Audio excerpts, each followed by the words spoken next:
Hello boys and girls, welcome back to another edition of Crush Lusher Television. Alright, we are on page 250 in our textbook, Algebra 2 textbook, and we are doing radical expressions. Write that down at the top. Here is example 1. Okay, so here we go. This is sort of what we were doing last time, but now it's to the next level with the fractional exponents, with the simplifying and all that stuff. So, take a look at this.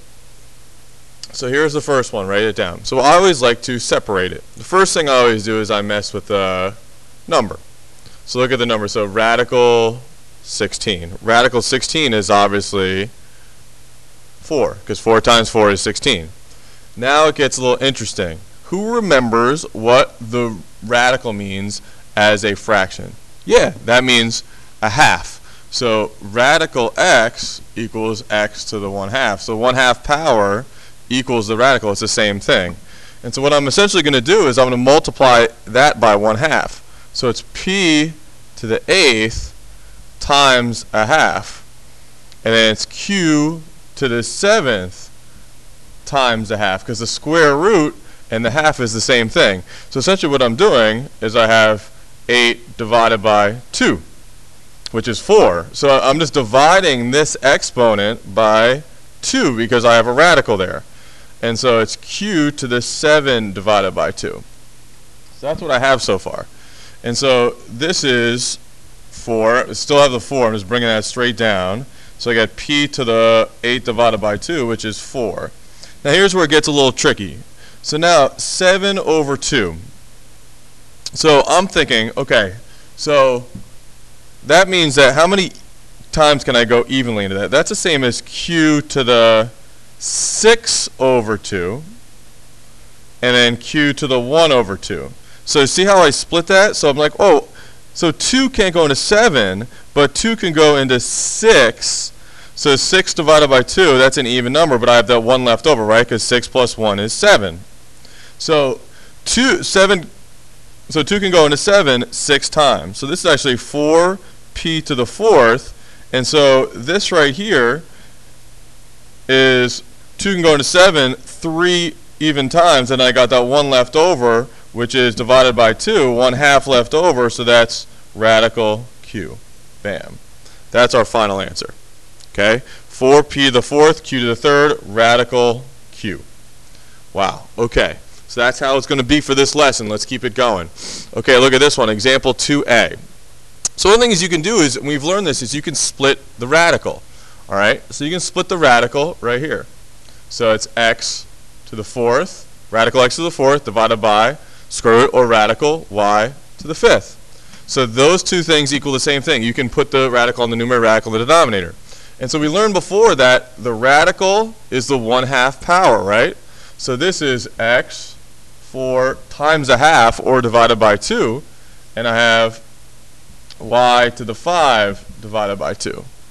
Okay, so what does this equal? So 4 divided by 2 is obviously x squared. So how many times does 2 go into 5? That is 2 times, right? So y equals 4 over 2 times y is 1/2. So 4 halves and 1/2 together, when you add them, equal 5 halves. So why do I do that? Because I can simplify this. So that's the same as x squared over y squared, and then the square root of y is right here. Bam.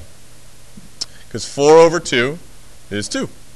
Okay? Oh, I'm not done. You know why? Dang. Because I cannot have a radical in the denominator. I got to do one more thing. So I'm going to multiply by radical y over radical y. I can get that radical out of the denominator. You still can't have that no matter what we're doing. So that's going to be x squared radical y on my numerator. And then I got y squared.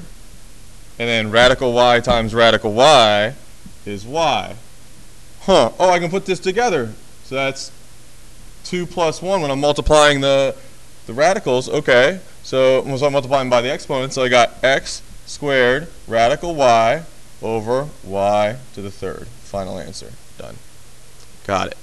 So every one of these you're going to have to really break down and really see where you can simplify. So let's keep going. So these ones you might want to watch again. If you're confused, raise your hand if you're confused. Rewind it, watch it again, pause the video, etc.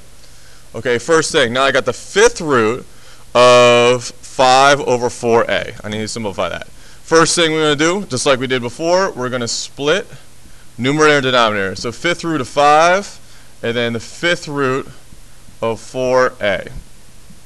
Okay, so now I'm looking here. Can I simplify this? What number to the fifth power is 5? Nothing. I don't know. Nothing. What number to the fifth power is 4? I don't know. I don't know. But check this out. So watch this move. So I can simplify this a little bit because I can't have this radical in the denominator. I can't, even though it's fifth root, it's the same thing as a radical. I can't have it in the denominator. So what fifth roots do I know? What fifth roots do I know? Oh, I know this. The fifth root of 32. What's the fifth root of 32? Yeah, 2. Because 2 to the fifth is 32. So, so watch what I'm going to do. So I'm going to multiply by the fifth root of 8. Why? Because 4 times 8 is 32. And the fifth root, bam, is just 2. And I'm going to get rid of that radical. Okay? Now the other thing is I got to deal with this a. So that's a to the first. So I know that a to the fifth divided by 5, because divided by 5 is the fifth root, right? So I need 5 a's. So that's going to be a to the fourth, because 1 plus 4 is 5. Watch what happens. So I'll multiply numerator and denominator by that. Okay? So this is multiplying by 1, so I'm just changing the format. Okay? So 5 times this is going to be the fifth root of 40a to the fourth over, okay, 4 times 8. So it's the fifth root of 32. 4 times 8. 1 plus 4, when I have those powers right there, when I'm multiplying the powers, I add the exponents, so it's a to the fifth. Bam, look at that. So now I can eliminate the denominator radical. Yeah, so it's going to be the fifth root of 40a to the fourth. Doesn't matter if the radical's in the numerator, you can leave that. The fifth root of 32 is 2. The fifth root of a to the fifth, that's a to the fifth times the fifth, or 5 divided by 5, is just a. There we go. No more radical in the denominator. Thank you very little. There you go. Boom. Okay. Let's keep it going. Bam. Look at this. So this is example 3 in your book. 6 times the cubed root of 9n squared times 3 times the cubed root of 24n. Bam.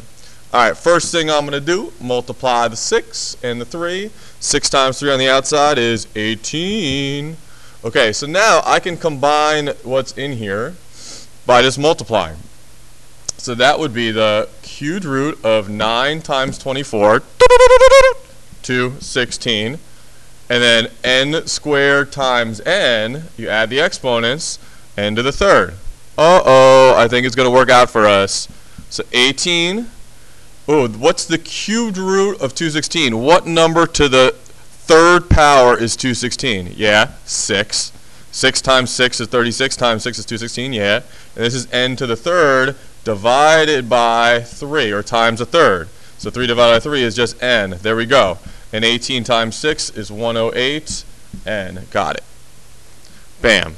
Doing good. Let's keep it going. So here's page 254, number 5. Turn to page 254 in your algebra textbook. All right. We're going to do this one step at a time. And then you're going to do some stuff on your own. All right, here we go. First thing, let's mess with the numbers. Can I mess with the numbers? Let's see. What is the fourth root of 16? That would be 2, right? 2 times 2 times 2 times 2. 2 times 2 is 4. 2 times 2 is 4. 4 times 4 is 16. There we go. So that's 2. All right. X to the fifth divided by 4. Oh, I'm going to have to mess with that in a little bit. And then I got y to the fourth divided by 4. Okay. So now, what am I doing here? So I got 2.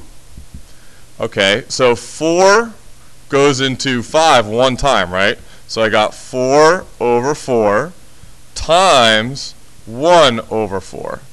Because 4 over 4 plus 1 over 4 is 5 over 4. And then y, 4 divided by 4 is just y to the first. So that's good.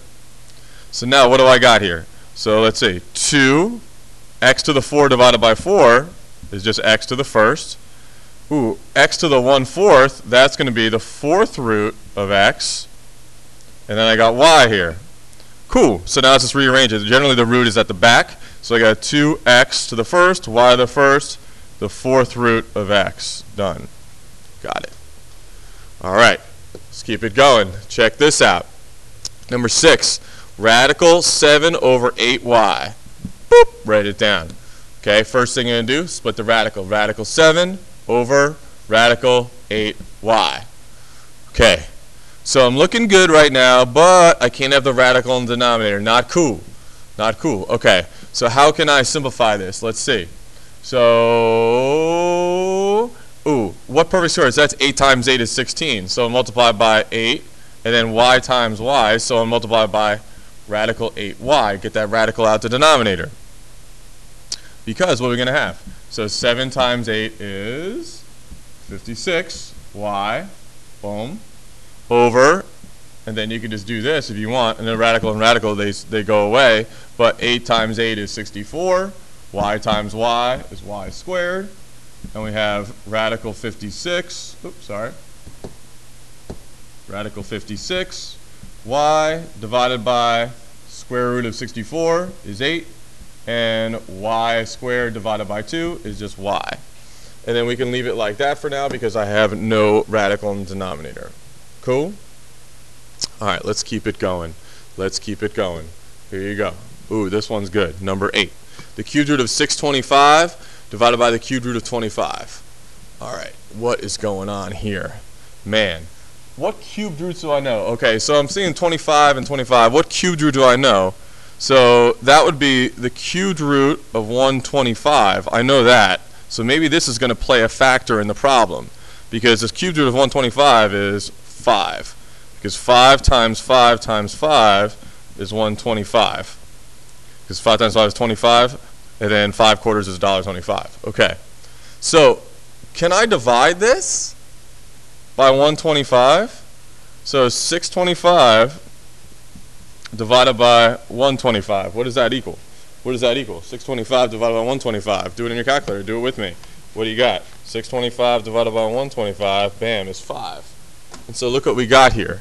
So we have the cubed root, so I'm looking to break things down whenever I can, times 5 over the cubed root of 25. Okay, so where are we at? Oh, right here. Look, I can simplify that. So the cubed root of 125, we already did it, is 5.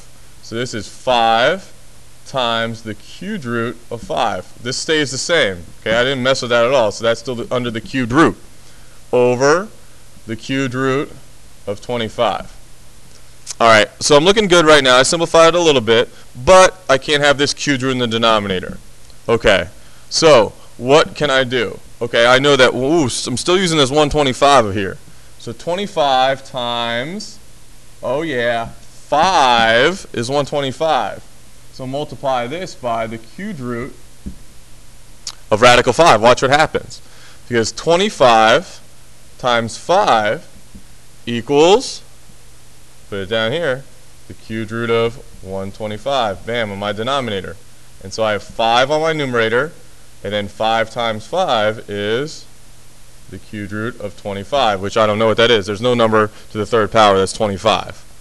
Okay, keep it going. So 5 cubed root of 25. You're going to keep simplifying wherever you see it because I know the answer to this, right? The cubed root of 125 is 5. Oh, boop, boop. That is the cubed root of 25. Thank you very much. Look at that. Beautiful. Beautiful. So all that work. Okay. Now, last one I'm going to do. Here you go. Okay, number 9. So radical 2ab squared times radical 6a to the third b squared. All right, this is what I want you to do. Okay, let's see if we can do it.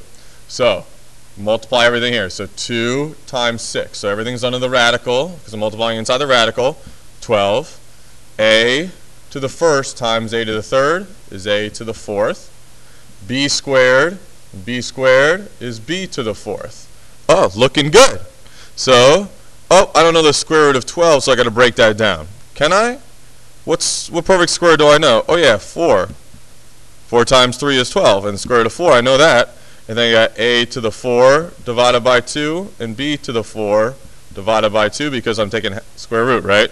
So the square root of 4 is 2, radical 3 stays, and then a to the 4 divided by 2 is a squared, and b to the 4 divided by 2 is b squared. And then as rewrite it, have the radical on the back of the answer, because generally that's how it goes, and there you go. 2a squared b squared radical 3. Got it.